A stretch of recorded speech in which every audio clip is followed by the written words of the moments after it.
família. Deus sonha com famílias estruturadas. Deus sonha com famílias felizes. Esse foi o sonho de Deus lá no céu. Ele pôs Adão, depois viu que o mundo faltava algo, e esse algo era a mulher. Porque através de Adão e Eva, Deus disse: dominem a terra, frutifiquem, sejam felizes. O começo vai ser nesse jardim, o fim vai ser uma cidade onde as ruas são de ouro e de prata. A família, a gente sabe que ela é a base da nossa história. Eu estou aqui por causa da minha família. A minha família determinou a língua que eu falo, meus valores, minha infância, muito do que sou, do que penso, do que tenho, foi por causa da cultura trazida pela minha família. A nossa família, ela é a base da igreja, da sociedade, e Deus quer que nossas famílias sejam felizes. E é nossa responsabilidade fazer com que isso aconteça. Porque Jesus, lá na cruz, ele disse: está consumado. O que eu precisava fazer para que nossa família seja feliz, a família da humanidade, ele já fez. Agora é hora de eu e você assumirmos esse papel responsável. Não existem famílias perfeitas. Todas as famílias existem traumas, perdas, dores. Não há pai nem mãe perfeito, não há filhos perfeitos. Nós sabemos que a vida ela é muito desafiadora, mas Deus nos chama para fazermos a diferença. Desde o começo, Deus levantou o quê? Líderes familiares e famílias para abençoar o mundo. Através da família de Abraão, Deus disse: eu vou abençoar todas as famílias e nações da terra. O Velho Testamento fecha Malaquias falando que Deus converteria o coração dos pais aos filhos e dos filhos aos pais. Deus dizendo: eu sou contra o adultério. Deus odeia o adultério. Por quê? Porque o adultério deixa marcas enormes nas pessoas envolvidas, especialmente nas crianças. Então Deus quer que a família dê certo. A própria igreja, fundada por Jesus, ela veio para ser bênção para as famílias. A igreja é uma família. Jesus disse que minha família é todo aquele que faz a vontade do Pai. É a família espiritual. E essa família espiritual é uma bênção e deve ser uma bênção para a família natural. Desde quando o homem caiu lá no Éden, começou a haver conflitos. Quando Adão caiu, ele disse: foi a mulher que o Senhor me deu. Ele disse: por que você fez isso, Adão? E Deus disse: Adão disse: eu não sou o culpado. O culpado foi o Senhor que me deu essa mulher. Então, em vez de assumir a responsabilidade dos erros dele, culpou o próprio Deus. E a Bíblia diz que o homem se queixa de quê? Senão dos seus próprios erros, dos seus próprios pecados, das suas próprias escolhas. Mas Deus veio para que nós tenhamos decisões sábias. E essas decisões vão influenciar toda a nossa história. E uma das decisões mais importantes, a primeira eu acredito plenamente que é aceitar Deus como seu Pai. E esse Pai vai te dar a eternidade ao lado dele. E a segunda decisão mais importante, eu creio que é a decisão da família. A pessoa com quem você vai construir sua família. Quando a gente vai, por exemplo, ler a carta de Paulo aos Efésios, ele vai dizer que Deus escolheu no lar o homem como líder. Deus é a autoridade sobre todos nós, e em todo lugar existe um líder, existe uma autoridade. Onde não há uma autoridade, há o quê? A anarquia, a desordem, a bagunça. Não pode haver vida nesse lugar. Até o reino das trevas é organizado por autoridades. Então, em casa é o pai, depois a mãe, acima deles Cristo. Na sociedade nós temos as autoridades do judiciário, do legislativo, do executivo. Na empresa temos ali o patrão, o chefe do setor, para que haja o quê? Para que haja ordem. E assim Deus o quis e assim ele estabeleceu as autoridades. Então, quando Deus estabelece a autoridade do lar, o homem, e diz que a mulher deve ser submissa, mas que submissão é essa? É a submissão ao amor, porque o líder do lar deve amar a esposa como Cristo ama a igreja. E qual foi o amor de Jesus? O amor sacrificial. Eu estou disposto a morrer para fazer você feliz, para salvar a igreja. E a igreja se submete ao amor de Jesus. Deus dá a todo líder uma visão. Então, a mulher, quando for escolher seu esposo, tem que pensar: eu quero a visão do meu namorado, eu quero ir para onde ele está indo, ele pelo menos sabe para onde está indo, ele sabe o que ele quer alcançar, ele sabe o que ele quer conquistar. Porque às vezes a gente não pensa nessas coisas achando que vamos mudar o outro depois de casar. E a verdade é que ninguém muda ninguém. Deus, se quisermos, pode nos dar o poder para vencer o pecado, para alcançar mudanças, mas essa é uma decisão individual. E se você tentar forçar a mudança em qualquer pessoa, seja no cônjuge, no filho, na mãe, no pai, isso só vai atrapalhar a relação e vai afastar mais você da pessoa querida. Então não tente mudar os outros, aceite eles como são e mude você mesmo. A melhor coisa que podemos dar para o outro é o nosso amor ágape, o amor incondicional. Essa é a vontade de Deus, que amemos e amemos incondicionalmente. O grande segredo para que a família dê certo é fazer o que está lá em João capítulo 2. Houve um casal que foi fazer o seu casamento. E aí eles convidaram Jesus para a festa. E a festa estava acontecendo. Mas chegou um momento em que o vinho findou, acabou. E vinho simboliza alegria, simboliza festa. E todo relacionamento conjugal, a crise virá, a festa vai acabar, vai vir os conflitos e os problemas. E se nós não tivermos Jesus, é muito, mas muito mais difícil manter essa relação. E ter essa relação forte, firme, que cresce, não vivendo apenas de aparências, mas crescendo em amor. Porque nossa natureza é limitada, nossa natureza é egoísta, nossa natureza às vezes quer fazer só aquilo que nos agrada. E o segredo da vida é pôr Deus em primeiro lugar, depois a nossa família e o próximo e por último nós. Mas claro, amando a gente e amando o próximo como nós nos amamos. E o marido deve estar disposto a morrer pela sua mulher. Inclusive é um princípio cristão, 1 João 3,16 vai dizer que nós cristãos temos que estar dispostos a dar vida pelos nossos irmãos, pela nossa família espiritual.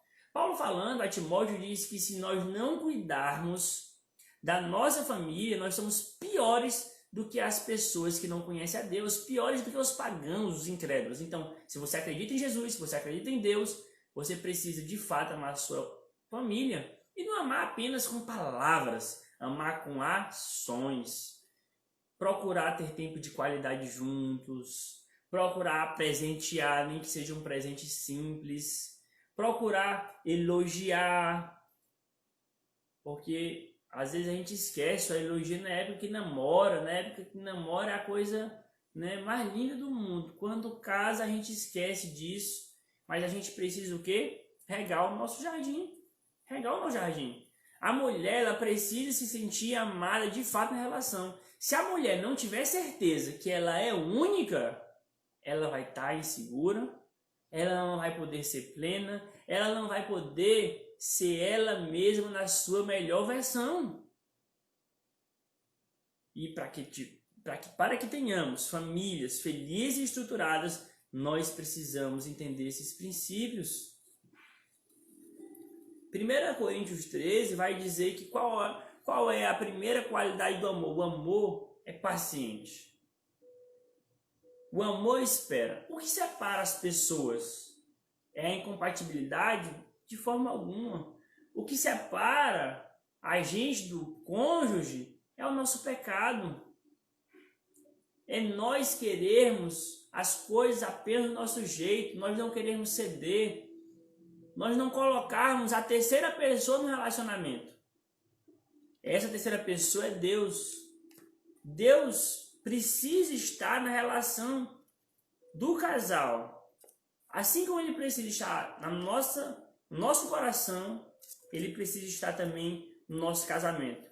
Porque é impossível sermos completos se Deus não estiver no casamento. Porque os desafios são muito maiores do que imaginamos.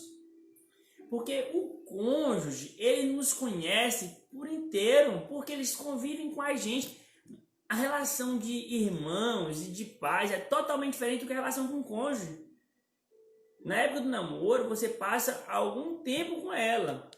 E por mais que passe muito tempo, mas nada se compara a estar junto casado.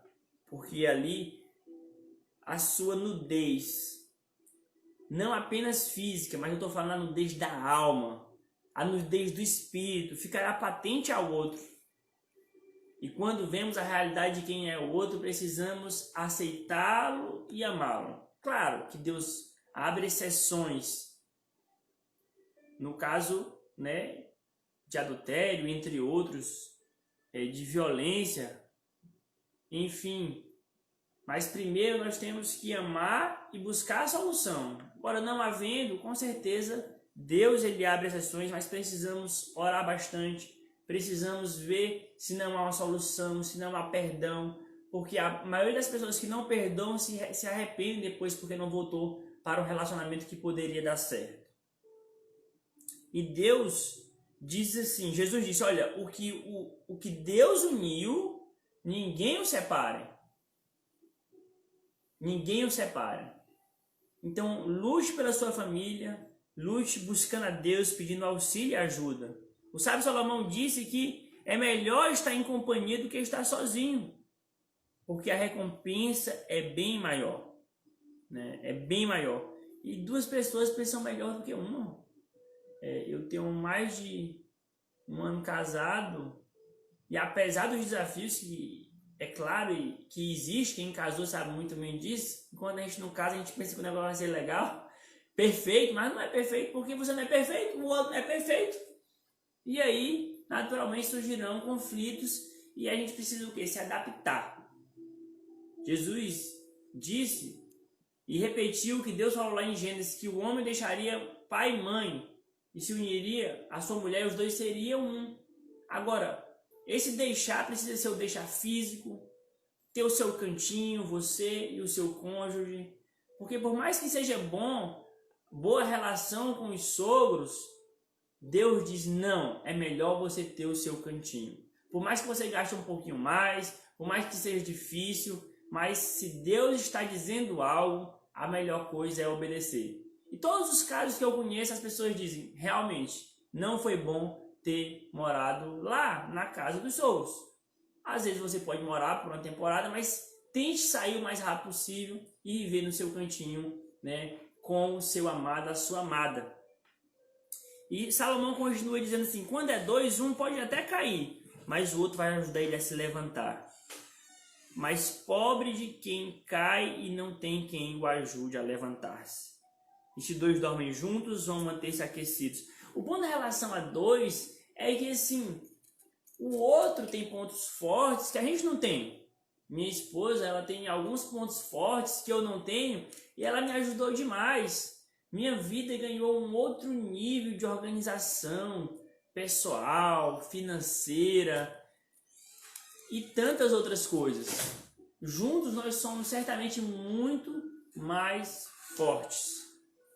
E é uma oportunidade de crescimento. O famoso Martinho Lutero disse que um ano no casamento valeu mais do que 10 anos no monastério, onde ele ficava enclausurado, longe da sociedade. Um ano casado fez com que ele crescesse muito mais do que 10 anos, né, na clausura. Porque nós, quando somos submetidos a pressões, podemos o quê? Crescer mais rápido, aprender mais rápido.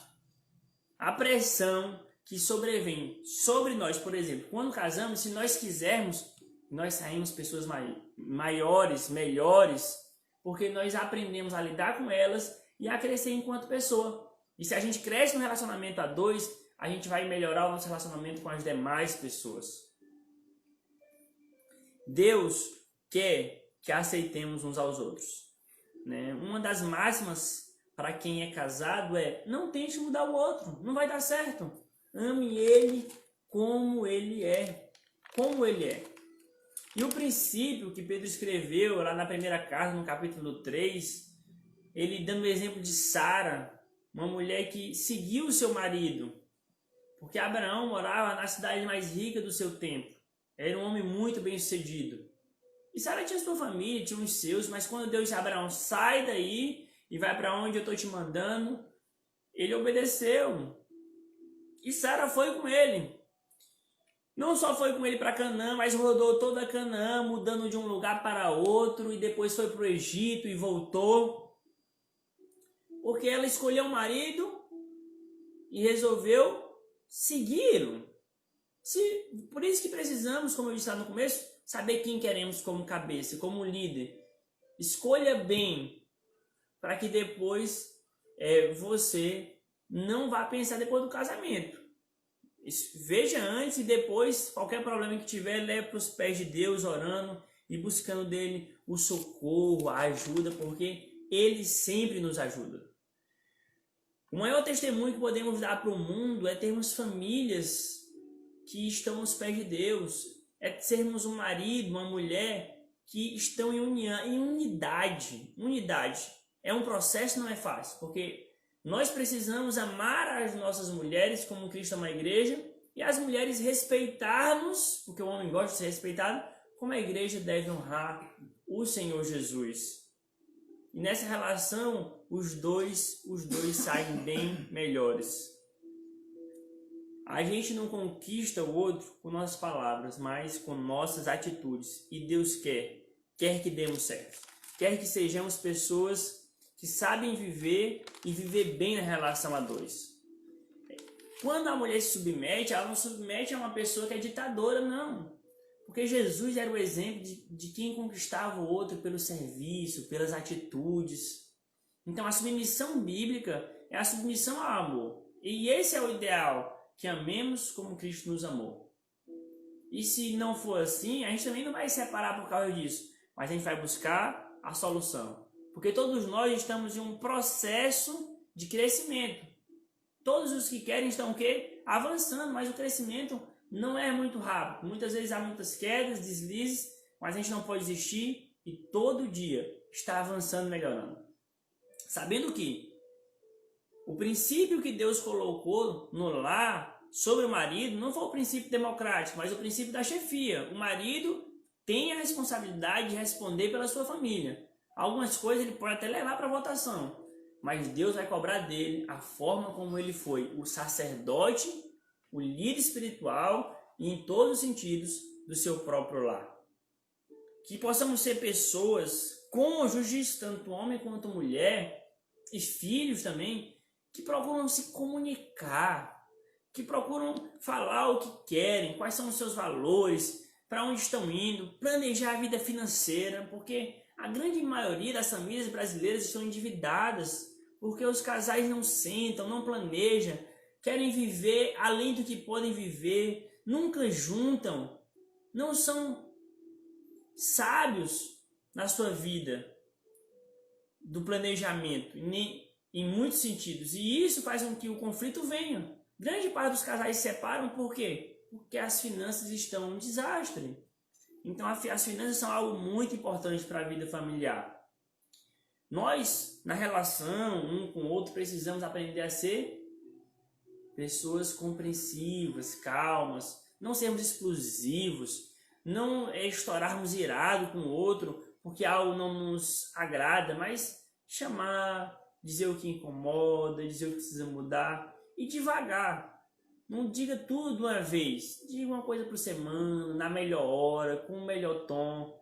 Se está com raiva, deixa a raiva passar, né? Vai lá pro quarto, vai orar, sente, respira 10 vezes, para que a nossa família não fique cheia de contendas e confusões, para que haja o quê? Paz. Entendendo que o outro não vai ser perfeito, perfeito é só Jesus. Se toda hora a gente ficar apontando o dedo, criticando, dizendo que ele errou, que ele não é bom, nós vamos causar o quê? Tristeza, desânimo, até depressão no outro. Então, que a gente evite criticar. Para cada crítica que você for fazer, faça vários elogios antes. Comece elogiando, com sabedoria fale o que precisa mudar e termine elogiando. É como se fosse um sanduíche. Então faça pelo menos 2 elogios para cada crítica. É algo que a gente precisa aprender diariamente e vigiar muito. Porque uma palavra falada para uma mulher, guardada, às vezes uma vida toda, ela perdoa, mas ainda fica lembrando. Só Jesus para ajudar às vezes nessas dificuldades. A gente vai tirar uma brincadeira com o cônjuge, mas que não diminua, não ridicularize ele. Veja o que ele gosta. O que é a melhor coisa? É o diálogo, é saber quem é o outro, o que o outro pensa, o que o outro gosta. Escreva no caderno o que é importante, carregue no bolso, bote lá no espelho, para que você lembre o que a outra pessoa quer que você faça por ela. Descubra, né, o que essa pessoa quer e lute para ser isso. Não seja uma pessoa também um cônjuge indeciso. Você está na relação, mas planeja sair. Não. Regulamente sua relação. Se amancebado, se case legalmente. Fique no padrão legal, porque se você não faz isso, o seu cônjuge, em regra é o homem que não faz isso, que a mulher, em regra, ela quer, você deixa ela insegura. E aí ela vai pensar o quê? Ele realmente não me ama, porque se ele me amasse, ele me assumiria legalmente. E aí você vai dar paz para a pessoa com quem você está. Faça um esforço. A gente levanta dinheiro para tudo, levante um dinheiro e case lá no cartório. E se puder, faça uma pequena cerimônia, mas tudo dentro da sua realidade sem ficar endividado. Faça só o civil, se for o caso. Mas se regulamente, depois você faz a festa que você quer na época certa. E por fim, para finalizar, seja fiel. Fiel ao seu cônjuge, fiel aos seus filhos, fiel aos seus pais, fiel aos seus amigos, fiel acima de tudo a Deus. Se nós somos fiel a Deus, Ele nos capacitará para sermos fiel com as demais pessoas. Amém? Deus sonha com famílias estruturadas. Por mais que passemos por dificuldades, né? O maior evangelista de todos os tempos, Billy Graham, o filho dele, sofreu com drogas. Mas hoje ele é o conselheiro do presidente norte-americano. Porque Deus muda a nossa história. Olhe para o futuro. Não olhe para o seu filho como ele está hoje. Mas olhe como Deus olha. Olhe para o futuro dele. Deus tem o melhor para nossas famílias. Amém? Uma boa noite. Que Deus te abençoe. Eu quero mandar um alô especial aí para o meu querido Flávio Borges e para a irmã Roja Araújo.